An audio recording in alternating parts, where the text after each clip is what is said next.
नमस्कार ओडिशा प्रत्येक दिनर मुख्य खबर गुड़ी को 10 धाड़ी मध्य जानापी चैनल को सब्सक्राइब करी वीडियो को गोटे लाइक कर दिंतु एवं आपण केउ स्थान वीडियोटी को देखुचंती कमेंट सेक्शन में जणाइबा को भूलिबे नाही। प्रथम खबरटी रही 70 वर्षीय एही व्यक्ति 12 पत्नी 102 पिला मने रुहेनी नाती नातुणी ना। आज आम आपण को एमती जड़े व्यक्ति संपर्क में कहबू जी 12 थर बह करिसेंती एवं तांकर 100 रु अधिक पिला अछंती। युगांडा रे जड़े व्यक्ति 12 पत्नी 102 पिला जन्म देइछंती। पिलांक संख्या एते अधिक जे पिता भाबरे सेमानक नाम मने रखिबा तांको पई काठीकर पाठ होई जाईछि। एथिपई से एक रजिस्टर प्रस्तुत करिछंती एवं नाम लेखि रखिछंती। पूर्व युगांडा रे मुकिजा गाँ रे बास करुथिबा मुसा हसाया कसेरा सामाजिक गणमाध्यम रे निजर कहानी शेयर करिछंती। से केवल 102 पिलांक बापा नहंती बरम तांकर 578 नाती नातुणी मध्ये अछंती। एबे मुसांकु 70 वर्ष निज परिवार भरण पोषण करिबा पई तांकु अनेक कष्ट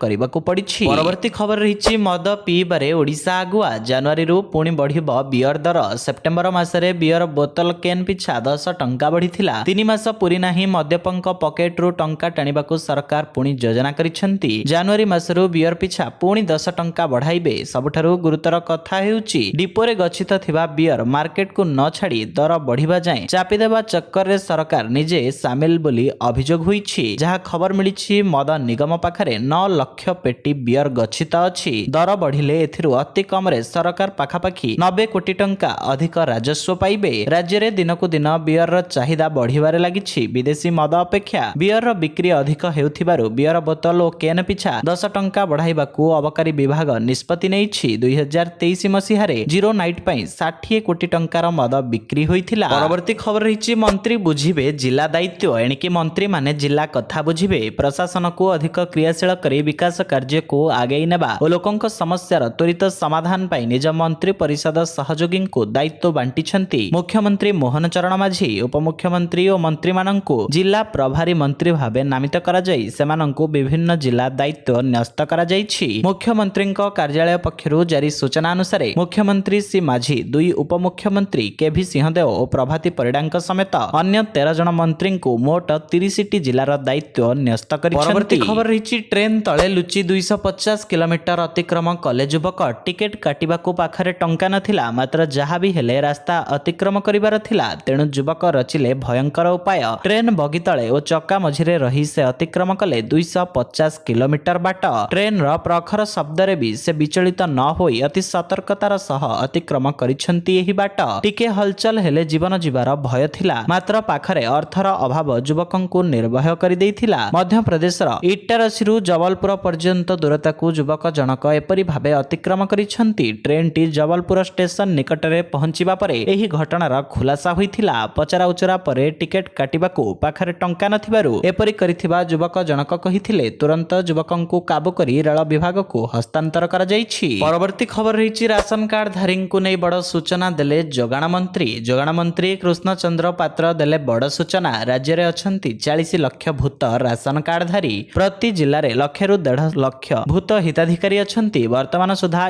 केवाईसी जारी थिबा मंत्री कहिथिबा बेले भूत राशन कार्ड धारींक भଳି भूत चाषी को धरा जिवो बोली मध्य कहिछंती। राज्य रे केते प्रकृत चाषी अछंती जानिबाकू रजिस्ट्रेशन आरंभ होईछि। मिछ पंजीकरण करी धान बिकुथिबा चाषी को धरिबाकू प्रक्रिया आरंभ होईछि। परवर्ती खबर रहिछि जुक्त राष्ट्र रे मनिष उपरे बार्ड फ्लू म्यूटेशन चिन्हट। जुक्त राष्ट्र रोग नियंत्रण एवं निराकरण केंद्र घोषणा करिछि जे जुक्त राष्ट्र रे बार्ड फ्लू रोगर प्रथम गुरुतर मनिष रोग उपरे होइथिबा परीक्षण रे जीवाणुंकर अस्वाभाविक जेनेटिक परिवर्तन प्रकाश पाइछि। रोगी संक्रमित कुकुड़ा मानक नमूना रे एही परिवर्तन गुड़िक मिलिला नाही। सीडीसी व्याख्या करिछि जे परिवर्तन गुड़िक हेमोग्लुटानिन जीन रे घटिछि जहा जीवाणु कोष सहित संलग्न करिबारे सहाय्य करिथाए। अनुसंधान सत्वे साधारण जनतांक पई विपद कम रहिछि बोली एजेंसी जनसाधारण को आश्वासन दैछि। गत सप्ताह रे लुधियाना रे रहुथिबा 65 वर्षरु अधिक बयसर एही मामला निश्चित होइथिला जे गुरुतर श्वासक्रिया समस्या भोगुथिले। एही व्यक्ति जनक अमेरिकार वन्य पक्षी एवं कुकुड़ा मानंकरे देखा जाइथिबा जीवाणुंकर D1.1 स्ट्रेन द्वारा संक्रमित होइथिले। परवर्ती खबर रहिछि अमेरिकार कठोर पदक्षेप 18,000 भारतीयों को देशरु बाहर करिबो। भारत एवं अमेरिका मध्यरे भल कूटनैतिक संपर्क विषय रे आलोचना हेउछि तथापि भारतीय मानंकु निज देशरु बाहर करी स्वदेश पठाइबा प्रक्रिया जारी रहिछि। एक रिपोर्ट अनुसार अमेरिकारु प्रवासी ମାନଙ୍କୁ ବହିଷ୍କାର କରିବାର ଧାରା ବୃଦ୍ଧି ପାଇଛି। 2024 ମସିହାରେ ଜଣେ ଭାରତୀୟଙ୍କୁ ପ୍ରତି 6 ଘଣ୍ଟାରେ ଆମେରିକାରୁ ଭାରତକୁ ପଠାଯାଇଥିଲା। ଆମେରିକାର ଇମିଗ୍ରେସନ ଆଣ୍ଡ କଷ୍ଟମ୍ସ ଏନଫୋର୍ସମେଣ୍ଟ ଦ୍ୱାରା ଡିସେମ୍ବର 19ରେ ପ୍ରକାଶିତ 2024 ଆର୍ଥିକ ବର୍ଷ ପାଇଁ ବାର୍ଷିକ ରିପୋର୍ଟ ଅନୁଯାୟୀ 2024 ବର୍ଷରେ ଜଣେ ପ୍ରତି 6 ଘଣ୍ଟାରେ ଆମେରିକାରୁ ଜଣେ ଭାରତକୁ ପଠାଯାଇଥିଲା। ବିଶେଷ କଥା ହେଉଛି ଏହି କ୍ଷେତ୍ରରେ ସଂଖ୍ୟାରେ କୌଣସି ହ୍ରାସ ଘଟି ନାହିଁ, ବରଂ ଏକ ବଡ଼ ବୃଦ୍ଧି ଘଟିଛି। ଗତ ନଭେମ୍ବର 2024 ପର୍ଯ୍ୟନ୍ତ ଆଇସି ତଥ୍ୟ ଦର୍ଶାଉଛି ଯେ 14.4 ଲକ୍ଷ ନିର୍ବାସିତ ଲୋକଙ୍କ ମଧ୍ୟରୁ 17,940 ଭାରତୀୟ ଅଛନ୍ତି ଯେଉଁମାନେ ଆମେରିକାରୁ ନିର୍ବାସିତ ହେବାର ଶେଷ ଆଦେଶ ସହିତ ଗିରଫ ହୋଇନାହାନ୍ତି। ପରବର୍ତ୍ତୀ ଖବର ରହିଛି 30 ଚାଷୀଙ୍କ ନିଶା ପାଲଟିଛି ଷ୍ଟ୍ରବେରୀ ଫଳାଇବା। କୋରାପୁଟ ଜିଲ୍ଲାର କୋଟିଆ ପଞ୍ଚାୟତରେ ଜିଲ୍ଲା ପ୍ରଶାସନର କୋରାପୁଟ ଆଇଟିଡିଏର ସହାୟତାରେ ପ୍ରଥମେ ପରୀକ୍ଷାମୂଳକ ଭାବେ 5 ଏକର ଜମିରେ ବିଦେଶୀ ଫଳ ଷ୍ଟ୍ରବେରୀ ଚାଷ ଆରମ୍ଭ କରାଯାଇଥିଲା। ଏହାର ସଫଳତା ଅନୁକରଣ କରି ଜିଲ୍ଲାର ଦଶମନ୍ତପୁର ବ୍ଲକର କାଉଗୁଡା ଗ୍ରାମରେ ଏବେ ଷ୍ଟ୍ରବେରୀ ଚାଷ ଆରମ୍ଭ କରାଯାଇଛି। ଜିଲ୍ଲା ପ୍ରଶାସନର ଉଦ୍ୟାନ ବିଭାଗ ଓ CYSDର ମିଳିତ ସହଯୋଗରେ କାଉଗୁଡା ଗ୍ରାମରେ ପ୍ରାୟ 10 ହେକ୍ଟର ଜମିରେ ଷ୍ଟ୍ରବେରୀ ଚାଷ କରିବାକୁ ଗ୍ରାମବାସୀ ଏକ ପ୍ରକାର ଶପଥ ନେଇଛନ୍ତି। ଗ୍ରାମର ପ୍ରାୟ 25 ଏକର ଜମିରେ ଲାଭଜନକ ବିଦେଶୀ ଫଳ ଷ୍ଟ୍ରବେରୀ ଫଳାଇବା ପାଇଁ ଦୃଢ ସଂକଳ୍ପ କରି କଠୋର ପରିଶ୍ରମ ଜାରି ରଖିଛନ୍ତି ଗ୍ରାମର 30 ଜଣ ଆଦିବାସୀ ଚାଷୀ। ପରବର୍ତ୍ତୀ ଖବର ରହିଛି ନିଜ ଜାଲରେ ଫସିଲା ପାକିସ୍ତାନ। ଆତଙ୍କବାଦର ଚରାଭୂମି ପାଲଟିଥିବା ପାକିସ୍ତାନ ଏବେ ନିଜ ଜାଲରେ ଫସିଛି। ପାକିସ୍ତାନରେ ଏବେ ଲଗାତାର ଆତଙ୍କୀ ଆକ୍ରମଣ ଚାଲିଛି। ଗତ କିଛି ସମୟ ହେବ ସେଠାରେ ସାଧାରଣ ଲୋକ, ସେନା, ପୋଲିସ ଓ ଚୀନ ନାଗରିକଙ୍କୁ ମଧ୍ୟ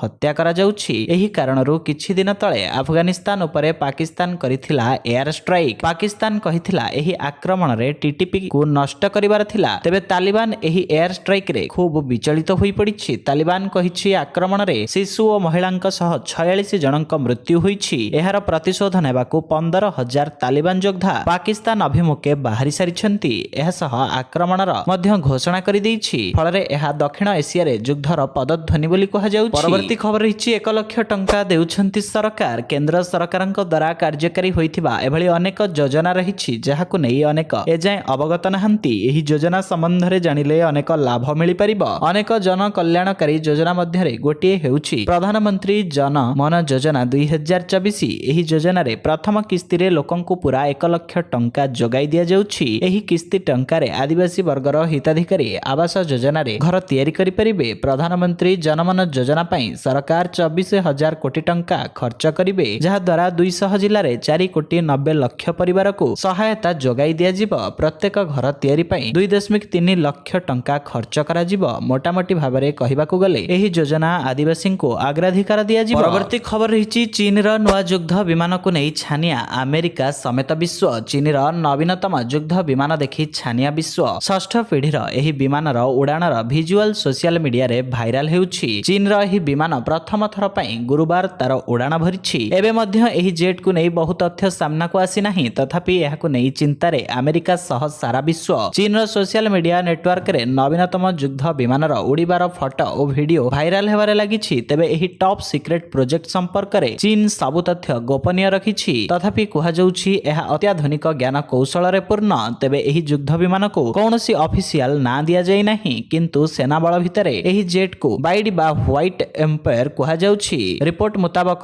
ନୂଆ ଜେଟ୍ରେ ଆଡଭାନ୍ସ ଷ୍ଟିଥ କ୍ଷମତା ହେବ, ଅର୍ଥାତ୍ ଏହା ଶତ୍ରୁ ରାଡାରର ଦୃଷ୍ଟିରୁ ବଞ୍ଚି ନିଜ କାମ କରିପାରିବ। ଏହି ଏୟାରକ୍ରାଫ୍ଟରେ ଏଆଇ ମଧ୍ୟ ବ୍ୟବହାର ହୋଇଥିବା ଖବର ମିଳିଛି। ଏହାକୁ ଜେଟ୍ରେ ବିରାଟ ରୂପେ ଡାଟା ପ୍ରୋସେସିଂ ସହ ଶୀଘ୍ର ନିଷ୍ପତ୍ତି ନେବାରେ ସହାୟକ ହେବ। ପରବର୍ତ୍ତୀ ଖବର ରହିଛି ପାଳ ପକାଇ ସ୍କୁଟି ସହ ଯୁବକଙ୍କୁ ଜାଳିଦେଲେ। ପାଳଗଦାରୁ ସ୍କୁଟି ସହ ଯୁବକଙ୍କ ଅର୍ଦ୍ଧ ଦଗ୍ଧ ମୃତଦେହ ଜବତ ହୋଇଛି। ଏଭଳି ଘଟଣା ଘଟିଛି ସୁନ୍ଦରଗଡ଼ ଜିଲ୍ଲା ଲେଫ୍ରିପଡ଼ା ଥାନା ସର୍ଗିପାଲି ନବୋଦୟ ସ୍କୁଲ ନିକଟରେ। ଏକ ବିଲରେ ସ୍କୁଟି ସହିତ ଜନୈକ ବ୍ୟକ୍ତିଙ୍କ ପୋଡ଼ା କଙ୍କାଳ ପୁଲିସ ଉଦ୍ଧାର କରିଛି। ଗୁରୁବାର ରାତିରେ ସ୍କୁଲ ପଛପଟୁ ଉକ୍ତ ପାଳଗଦା ଜଳୁଥିବା କେତେ ଲୋକ ଦେଖିଥିବା ବେଳେ ଶୁକ୍ରବାର ସେଠାରେ ଚାଷ କରୁଥିବା ଜଣେ ଚାଷୀ ବିଲକୁ ଯାଇ ପୋଡ଼ା ମୃତଦେହ ଓ ସ୍କୁଟି ଦେଖି ପୋଲିସକୁ ଖବର ଦେଇଥିଲେ। ପୋଲିସ ଘଟଣାସ୍ଥଳରେ ପହଞ୍ଚି ଅନୁସନ୍ଧାନ ଚଳାଇଛି। ଏହା ଏକ ସୁକଳ୍ପିତ ହତ୍ୟାକାଣ୍ଡ ବୋଲି ଅଞ୍ଚଳରେ ଚର୍ଚ୍ଚା ହେଉଛି। ଏନେଇ ପୋଲିସ ମାମଲା ରୁଜୁ କରି ଛାନଭିନ ଚଳାଇଛି। ପରବର୍ତ୍ତୀ ଖବର ରହିଛି ଝିଅ ହେଲେ ଘରକୁ ଆଣିଥାନ୍ତେ, ପୁଅ ଜନ୍ମ ହେବାରୁ ବିକିଦେଲେ। ଝିଅ ଜନ୍ମ ହେଲେ ଘରକୁ ଆଣିଥାନ୍ତେ, ହେଲେ ଦୁର୍ଭାଗ୍ୟକୁ ପୁଅଟିଏ ଜନ୍ମ ହେଲା। ତେଣୁ ସେହି ପୁଅକୁ 60,000 ଟଙ୍କାରେ ବିକିଦେଲେ ବାପା। ଆଉ ସେହି ଟଙ୍କାରେ ମାଂସ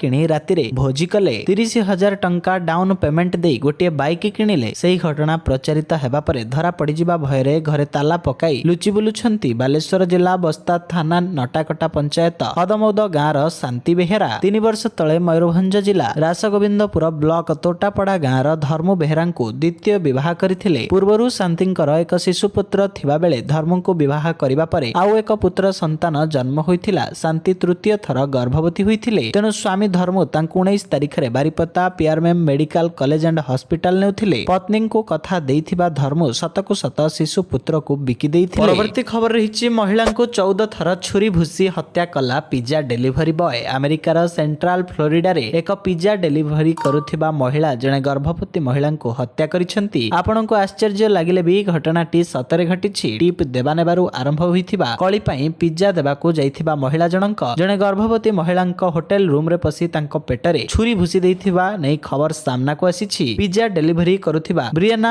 ଆଲଭେଲୋଙ୍କୁ ଗତ ରବିବାର ମହିଳା ରହୁଥିବା ସ୍ଥାନକୁ ପିଜା ଦେବା ପାଇଁ ପଠାଯାଇଥିଲା। ପିଜା ମିଳିବା ପରେ ଉକ୍ତ ମହିଳା ଜଣଙ୍କ ଆଲଭେଲୋଙ୍କୁ $50 ଦେଇଥିଲେ। ତେବେ ପିଜାର ବିଲ୍ $33.10 ହୋଇଥିବାରୁ ସେ ବାକି ଟଙ୍କା ବ୍ରିଏନାଙ୍କଠୁ ଫେରସ୍ତ ମାଗିଥିଲେ। ତେବେ ବ୍ରିଏନା ପଲିସି ଅନୁସାରେ ଟଙ୍କା ଫେରସ୍ତ କରିପାରିବେ ନାହିଁ ବୋଲି କହିଥିଲେ। ପରେ ମହିଳା ଜଣଙ୍କ ନିଜ ପୁରୁଷ ବନ୍ଧୁଙ୍କ ଠାରୁ ଖୁଚୁରା ଆଣି ପିଜାର ବିଲ୍ ପୈଠ କରିବା ସହ ବ୍ରିଏନାଙ୍କୁ $2 ଟିପ୍ ପ୍ରଦାନ କରିଥିଲେ। ପରବର୍ତ୍ତୀ ଖବର ରହିଛି ଡିସେମ୍ବର 30 ପର୍ଯ୍ୟନ୍ତ ଘୁଞ୍ଚିଲା ଅଭିନେତା ଅଲ୍ଲୁ ଅର୍ଜୁନଙ୍କ ନିୟମିତ ଜାମିନ ଆବେଦନର ଶୁଣାଣି। ମାମଲାର ଶୁଣାଣି ପାଇଁ ଅଭିନେତା ଅଲ୍ଲୁ ଅର୍ଜୁନ ଭିଡିଓ କନଫରେନ୍ସିଂ ମାଧ୍ୟମରେ ବିଚାରପତିଙ୍କ ସମ୍ମୁଖରେ ହାଜର ହୋଇଥିଲେ। ମାମଲାର ଶୁଣାଣି ଚାଲିଥିବା ବେଳେ ସରକାରୀ ଓକିଲ କାଉଣ୍ଟର କରିବାକୁ ଅତିରିକ୍ତ ସମୟ ମାଗିଥିଲେ। ଏହାପରେ କୋର୍ଟ ଜାମିନ ଆବେଦନ ଉପରେ ତର୍କକୁ ସ୍ଥଗିତ ରଖିଥିଲେ। ତେଲେଙ୍ଗାନା ହାଇକୋର୍ଟ ତାଙ୍କୁ ଜାମିନ ଦେଇଛନ୍ତି ବୋଲି ଅଭିନେତାଙ୍କ ଲିଗାଲ ଟିମ୍ କୋର୍ଟକୁ ଅବଗତ କରାଇଥିଲେ। ଇତିମଧ୍ୟରେ ଅଲ୍ଲୁ ଅର୍ଜୁନଙ୍କ ନ୍ୟାୟିକ ରିମାଣ୍ଡର ଜାନୁଆରୀ 10କୁ ବୃଦ୍ଧି ସହ ଜଡ଼ିତ ଶୁଣାଣି ମଧ୍ୟ ସ୍ଥଗିତ ରଖାଯାଇଛି। ସନ୍ଧ୍ୟା ଥିଏଟର ଦଳା ଚକଟା ମାମଲା ଜନସାଧାରଣ ତଥା ଆଇନର ଦୃଷ୍ଟି ଆକର୍ଷଣ କରିଛି, ଯେଉଁଥିରେ